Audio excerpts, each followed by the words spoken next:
There is a question that almost no one asks themselves directly, and the not asking is one of the most consistent organizing principles of modern adult life. The question is dangerous in a specific structural sense, dangerous because of what its honest answer would require. And because the question is dangerous, the human mind has developed an extraordinary array of techniques for ensuring that the question is never asked clearly enough to require an answer. The question is asked in disguised forms. The question is asked in forms that allow the asker to avoid the actual answer by responding to a slightly different question that is easier to answer.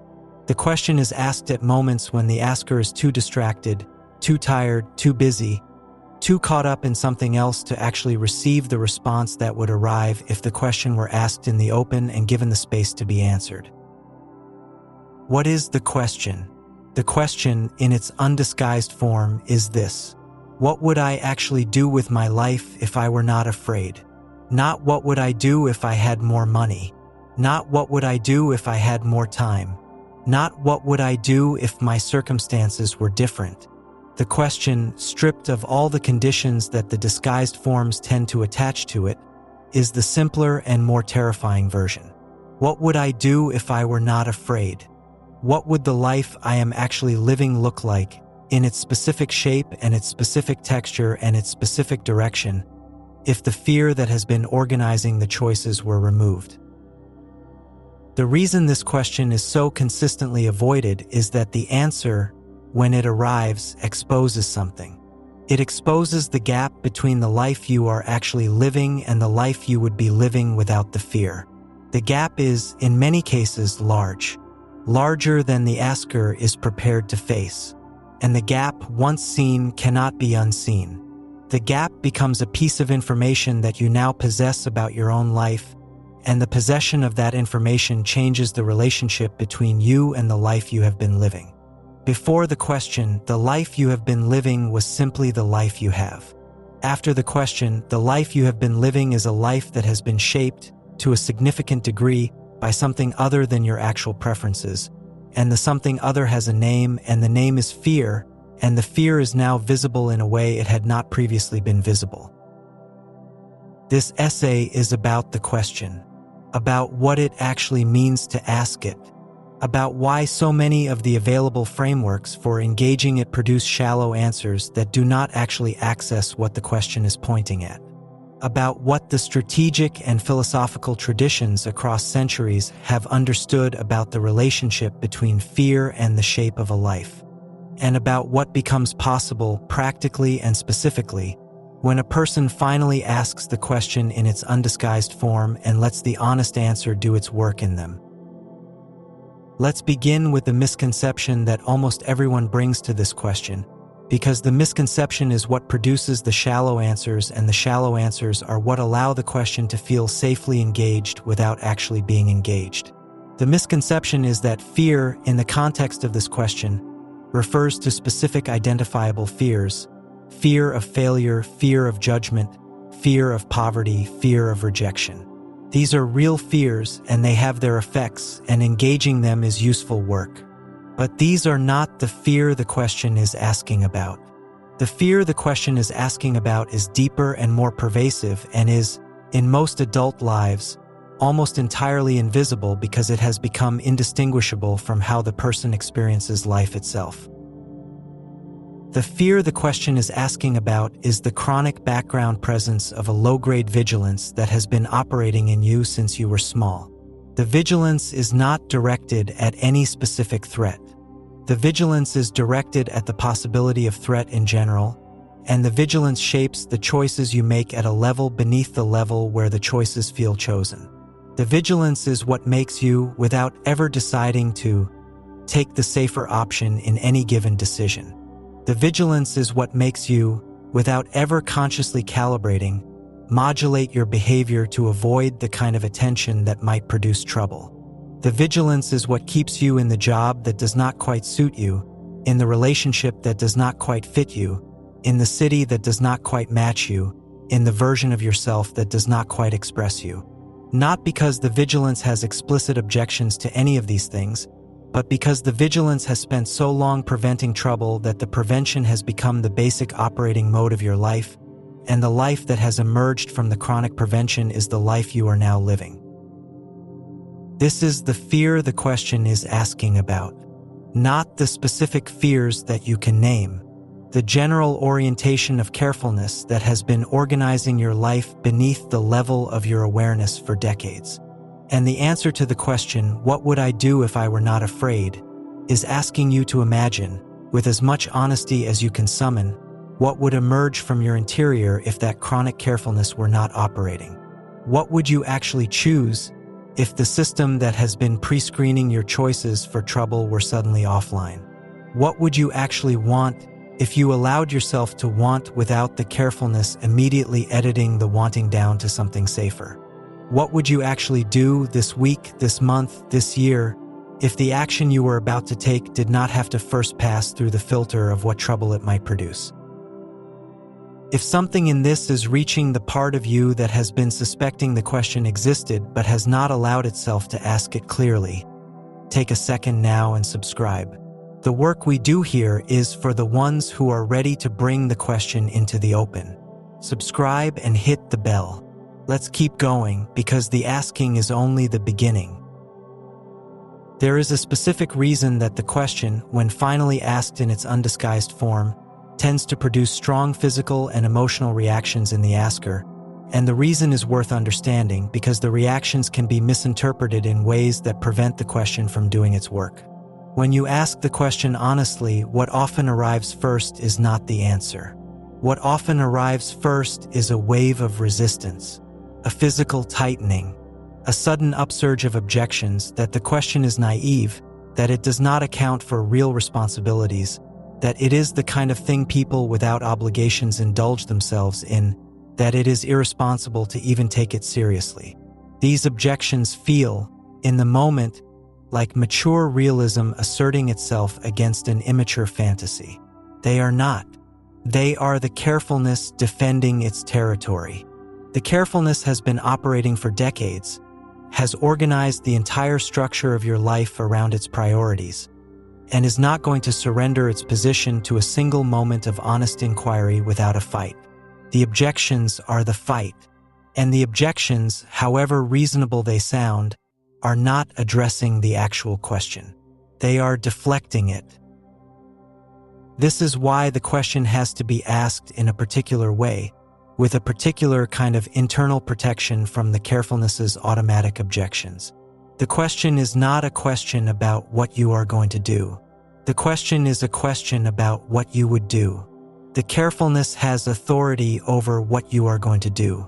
The carefulness has very limited authority over what you would do because would is a hypothetical, and the carefulness cannot, in the strict sense, prevent you from honestly imagining a hypothetical.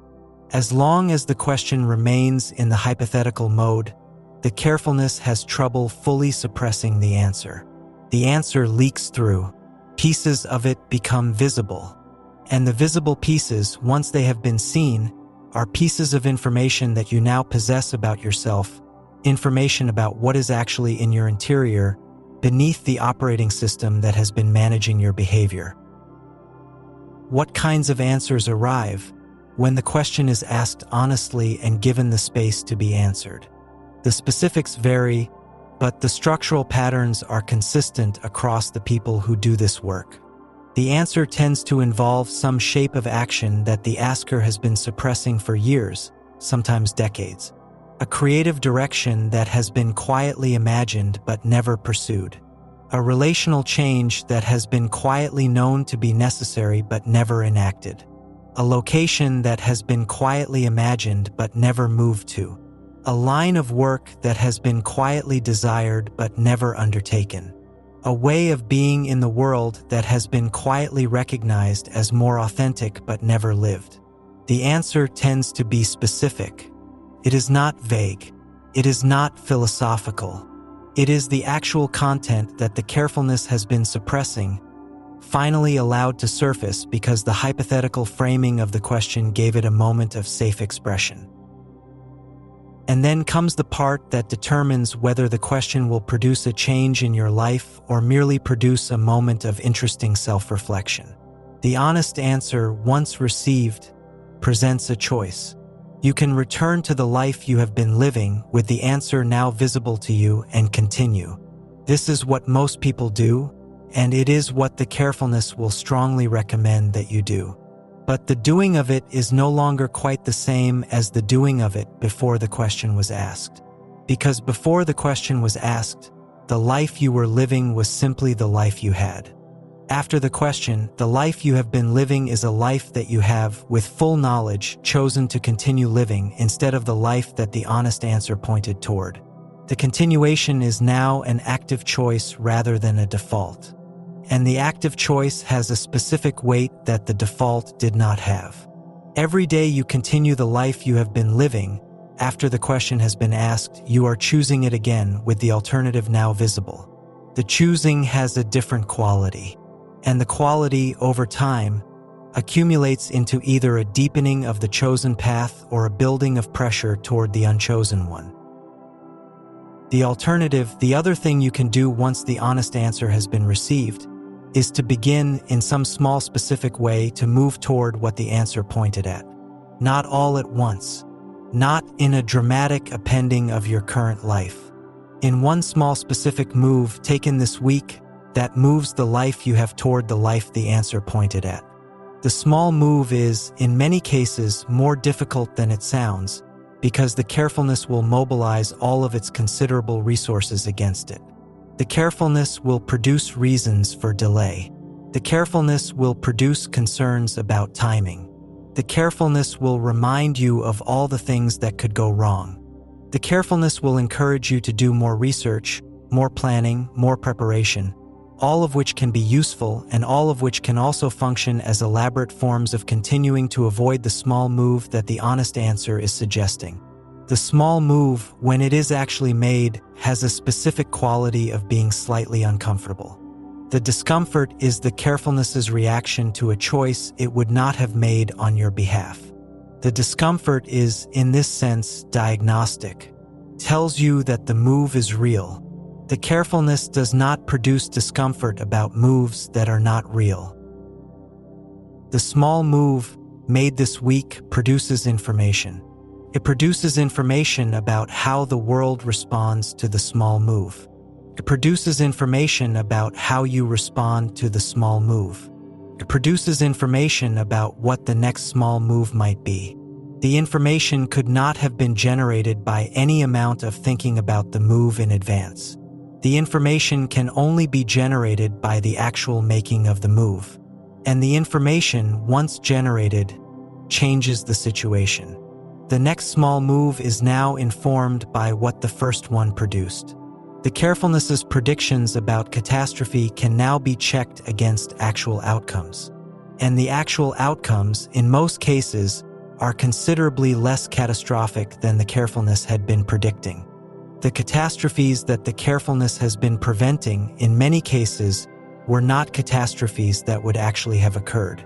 They were imagined catastrophes that the carefulness, in its chronic vigilance, was treating as if they were imminent. The actual world, when you actually act in it, is in many ways more forgiving than the carefulness has been treating it as. The accumulation of small moves over months and years produces a slow reorganization of the life you have been living toward the life the honest answer pointed at. Not in a dramatic conversion. In the patient and unglamorous accretion of small choices, each one slightly less governed by the carefulness than the choice before it. The life that emerges is not exactly the life the honest answer described. The life that emerges is shaped by the actual conditions you live in, the actual relationships you have, the actual capacities you possess. But the life that emerges is also unmistakably closer to the life the honest answer pointed at than the life you would have had without the question being asked.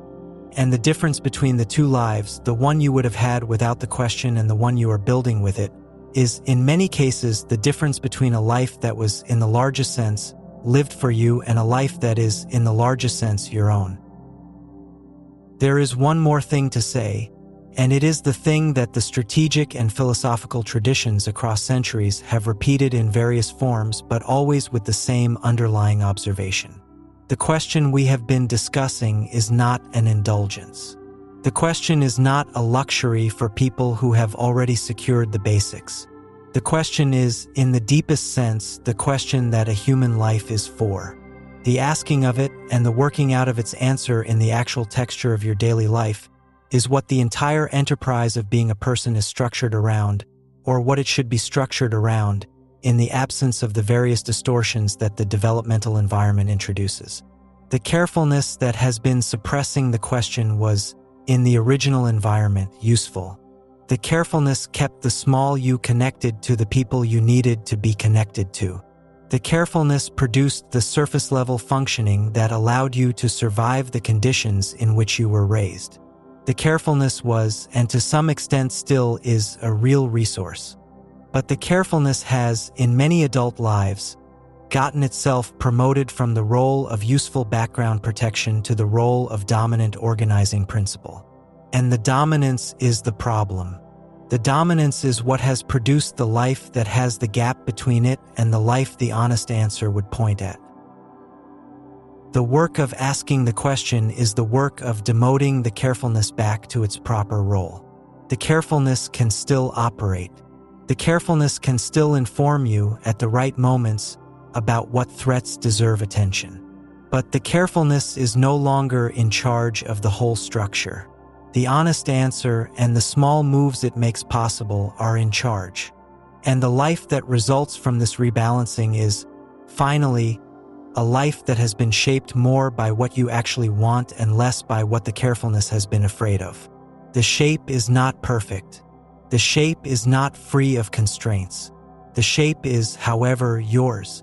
And the yours, when it has been lived for long enough to be felt as a settled condition rather than a recent change, produces the specific quality of interior satisfaction that the carefulness, despite all its work, was never able to produce. Because the carefulness was never aimed at producing satisfaction. It was aimed at preventing trouble.